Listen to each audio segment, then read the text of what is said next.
Hello. I want to go over the Claisen condensation.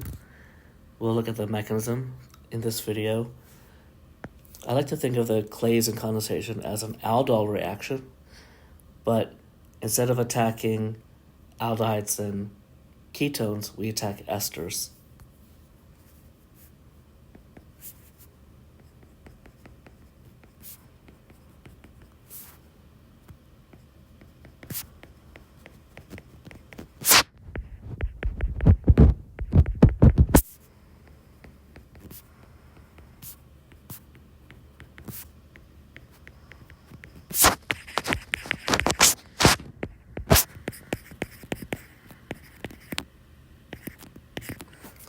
The fundamental difference between attacking an ester versus attacking an aldehyde or ketone is that when you attack an ester, you make the carbonyl group an O- to make the tetrahedral intermediate, but then you remake the carbonyl and kick out a leaving group.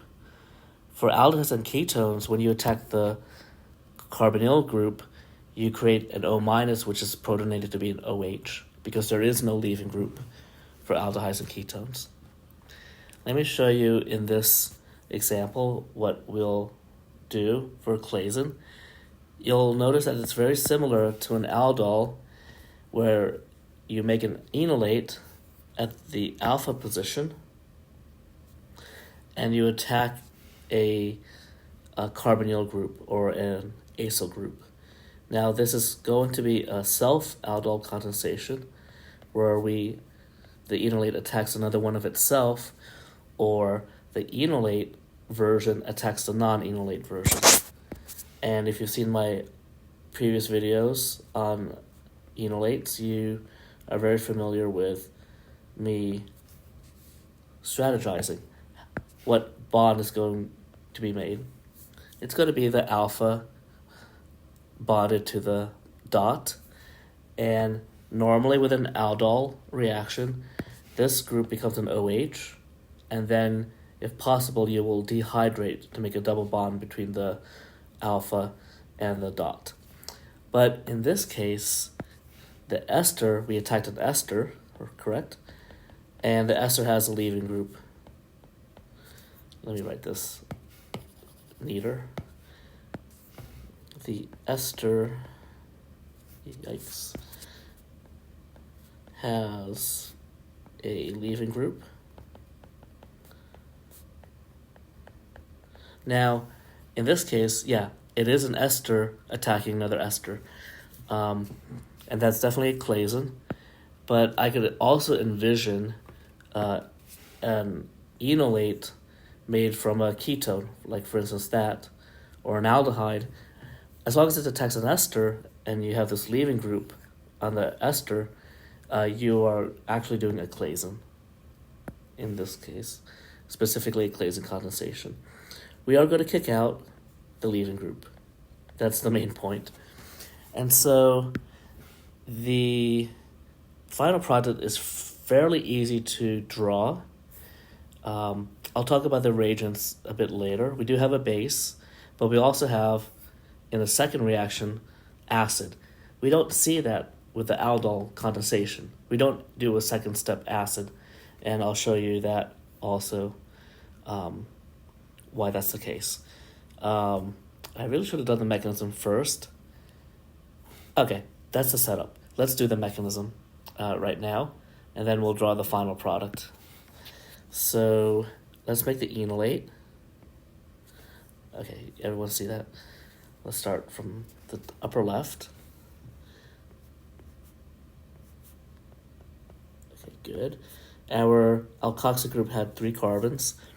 Our base was NaO with 3 carbons. You know that that is a salt, an ionic compound, so you're gonna separate it. So you'll have Na floating around as a spectator. This is actually your base. I like to draw the lone pairs if I'm going to draw a mechanism. I forgot what the first step is. The first step is making the enolate, and you do that by deprotonating the alpha carbon. This is the same exact thing you would do if you would go to do an aldol reaction. Okay, make the double bond there, make the O minus. You form what's called the tetrahedral intermediate. Now, this is an acid-base reaction, the first step.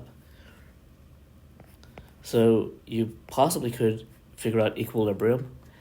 Let's see, what would the equilibrium be? We have a double bond here, and we created alcohol.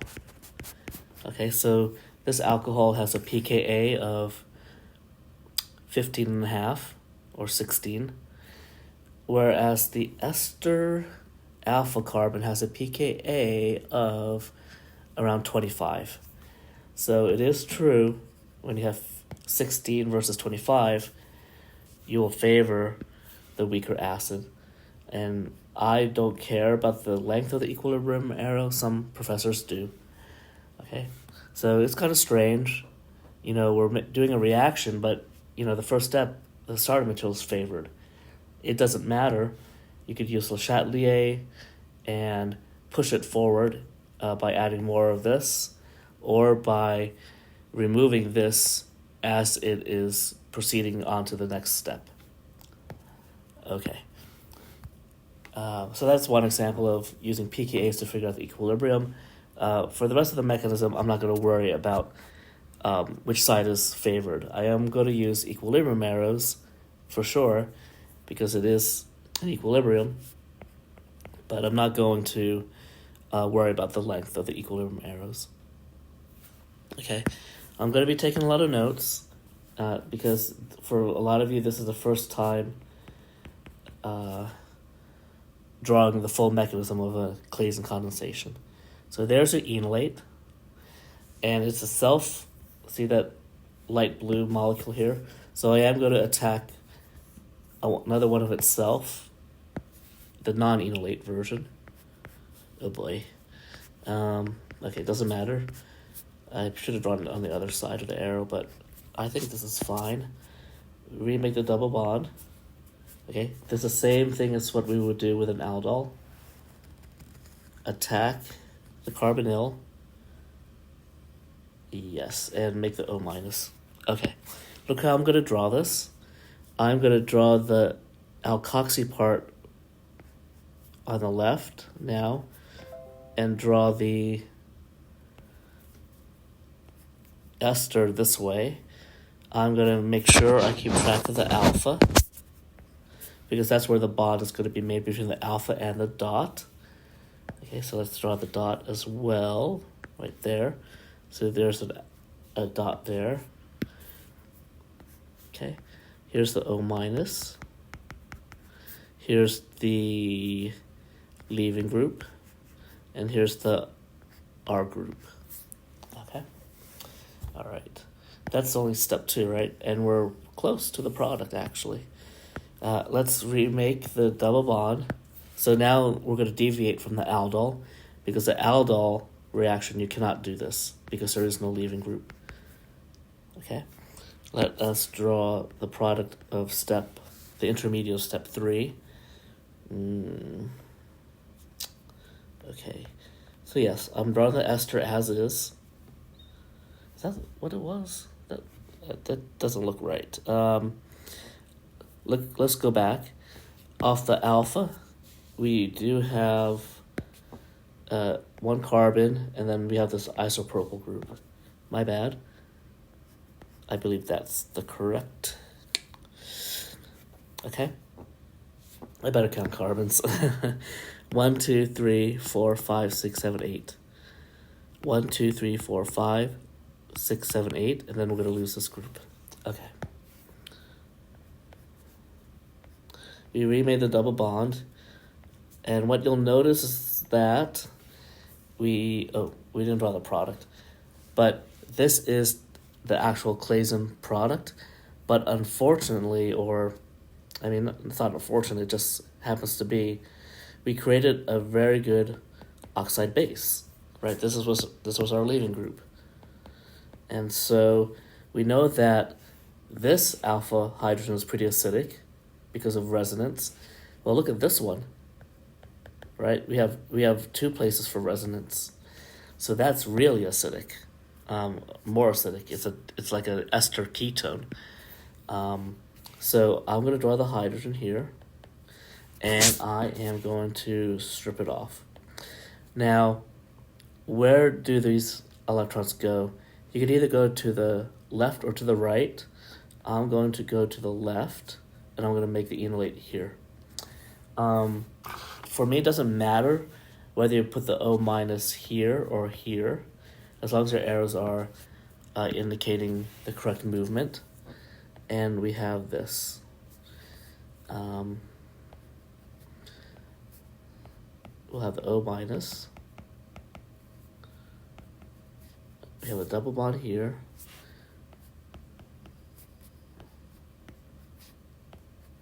And again, let's mark the alphas. Alpha, alpha, and the dot, correct? We have the dot somewhere. The dot here, okay? Now we've neutralized the base, so we do have this propyl, or 1-propanol. And now we're ready for reaction 2, which is H3O+. So it looks a little silly. We had the product right here. We destroyed the product, or we deprotonated the product, and now we are going to reprotonate. Seems like a waste, right?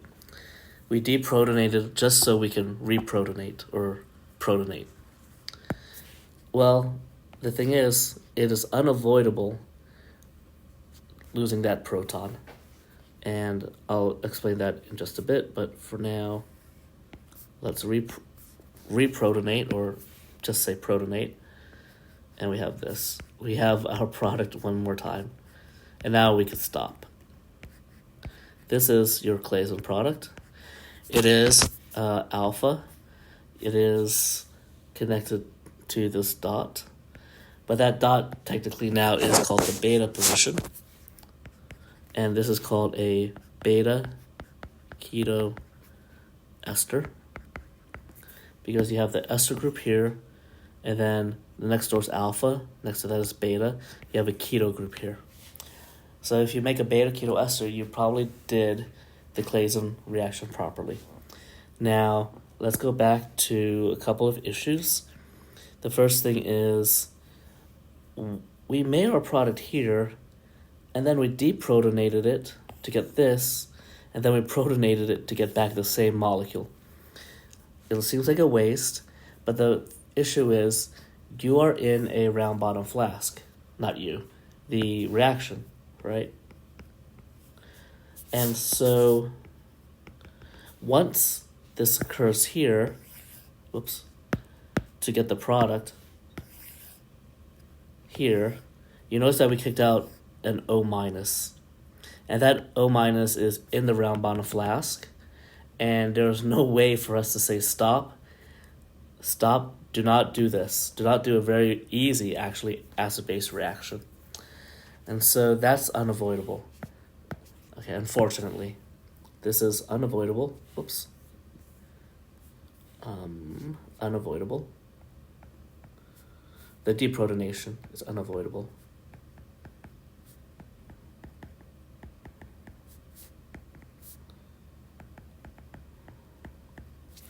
Okay. What about the pKa's? I already mentioned that the pKa for the ester up here is, I think I said 25. Why does it keep doing that? And then here the pKa is 15.5. Let's say 16. So yeah, the ester is favored. Now in this deprotonation, we have a ketone ester right here. That pK is lower, obviously, because it has double the resonance. pK equals, oh my goodness, not 9, not 11. And again, we formed a pKa of 15 here. Or 16. Ah, look at that. So now this is really unavoidable because we're making a more stable molecule, right? Equilibrium favors the weaker acid. So yeah, this one really does go. It is unavoidable doing this deprotonation. Hence, you have to have a second step, or second reaction, where you have acid to reprotonate your molecule. Ultimately, this is 5 steps. 1, to make the enolate. 2, attack. 3, to kick out the leaving group. 4, to deprotonate. 5, to protonate back. We did have enolates. We did have enolate twice. 1 here and 1 here. So if you could remember that, that'd be great also. You got to go through the enolate twice. Okay. Is everyone good with that? And so let me now discuss, why does the base have to match the leaving group? Our reaction was this. Let's practice.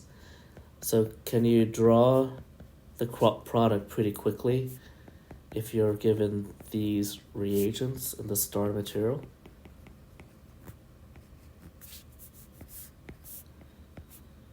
Sometimes H3O plus it's acidic water, so a lot of professors could write HCl, H2O, and you know you're going to be protonating in that step. Okay, let's practice. Here's your alpha. You want to draw the ester as is. I like to swing the group down so the alpha is available for attack. We keep the carbonyl, we kick out the leaving group, and we draw the rest of the molecule. We do make what's called a beta ketoester. Here's the beta position. Okay, we all knew this from here. Okay, but now I wanted to explain the base. What's a very popular base to use? A very popular base to use is NaOH. Well, there's a problem there. If I use NaOH, your solvent would most likely be water, then you may do a saponification.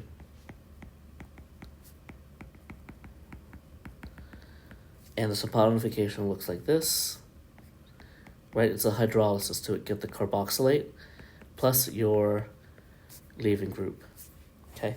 And now you can see, man, if I use the wrong base, I could get this and not this, okay? And, well, let's say by some chance you do get this, okay? You can saponify this molecule now, or this part of the molecule. So you'll have a mixtures of stuff, like that's saponification of the original ester, right here. But what if you got the product, and you could have saponification of the product, right? Saponification of the product. Is it possible, before I draw that, is it possible to get this if we use NaOH? For sure. Because instead of the NaOH doing saponification, right, kick out the leaving group, NaOH could do the same thing that we did over here. Grab the alpha proton. My point is, you're going to get a lot of different molecules because, this base can do the Claisen, or can lead to the Claisen, but this base can also lead to saponification, okay? And then if it does lead to the Claisen product, then you can actually saponify your Claisen product, and you get O minus here and the rest of the molecule. Okay, so that you'll get these two for sure, and you'll get also some of this, and the Claisen product, the original Claisen product as well. That's if you use NaOH. What if you use a very popular base like NaOET? Do you remember that? Right, OET looks like this. Well, what can occur there? You could have transesterification. You could replace this alkoxy group with this alkoxy group. Okay, so no hydrolysis, but here transesterification.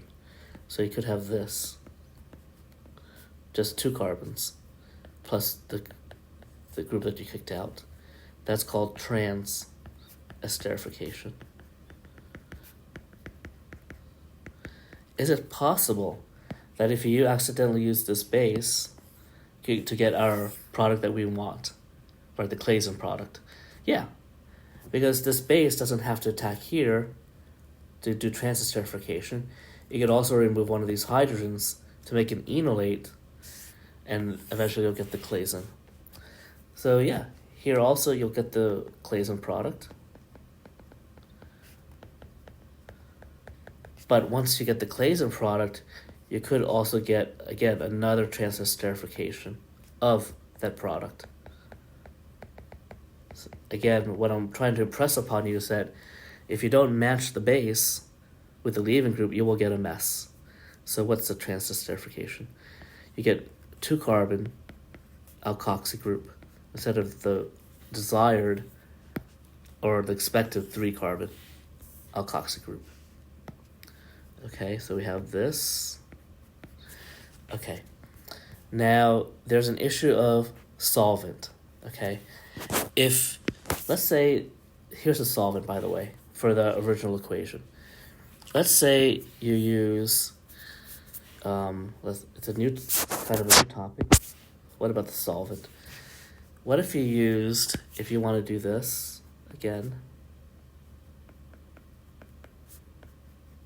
you use the correct base. Okay, let's say we used the correct base, but we used water instead. Okay, what's going to happen there? What's going to happen there is that you'll have the base, which is correct, grab a proton from your solvent. And what happens there? If you do that, then look what your new base is. Your new base is now OH minus. Yikes. Saponification again. Okay. So everything has to match. What has to match? The R group of the leaving group has to match the R group of the solvent and the R group of the base. If not, you'll have these things happening, right? Once you get an OH minus in the mix, you'll have saponification. Once you get a different alkoxy group in the mix, you'll get transesterification. And when your solvent doesn't match your base, you could convert your solvent into the base, okay? So imagine if this was methanol, right? What if this was methanol instead of water? Well, eventually, that methanol will be deprotonated by the base, right? The base we have is here, and then we'll go to get methoxide. So now there's a different base now that could do transesterification. Okay, so that was a little bit quick. I think the main point is, what are the side products, or what are the other products if you mismatch the base? But also, you will get side products if you mismatch the solvent. Okay, and if you're having trouble, what's the base, what's the solvent? The base is the O minus. Okay, that sodium will separate. The solvent is an alcohol, usually, either 1-propanol or water or methanol here. Those are all liquids. Those act as very good alcohol solvents, alcoholic solvents, or aqueous. Aqueous if you use water here. Okay, that is the Claisen. You can imagine, now that we know the Claisen, the self-Claisen, we could do cross-Claisen and intramolecular Claisen, and eventually we could do synthesis. Would you be able to say, well, how do we make this molecule here if we didn't have any of this? Okay, would you be able to propose a synthesis of this beta-keto ester? That's tough, right? You have to know that in the Claisen, you made this bond right here between the alpha and the beta. This is a new bond. That will be in a different future video.